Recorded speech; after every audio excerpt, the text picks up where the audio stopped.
আমরা শিক্ষা চাই, এই আন্দোলন হয়েছে, কিন্তু তারপরও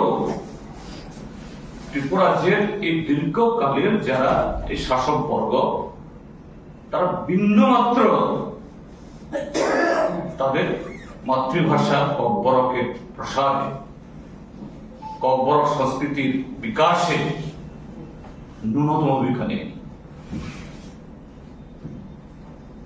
এরকম একটা অবস্থায় 1887 খ্রিস্টাব্দে 1887, তার মানে হলো প্রায় আজ থেকে 135-37 বছর আগে, একজন রাধামোহন ঠাকুর, ঠাকুর মানে হলো রাজবাড়ির জামাই, হ্যাঁ, রয়্যাল ফ্যামিলি না, ওই কর্তা হলো বোধহয় ছেলের বংশের, আর ঠাকুর হলো জামাই, অর্থাৎ রাজবাড়ির সাথে বৈবাহিক সম্পর্ক হয়েছে।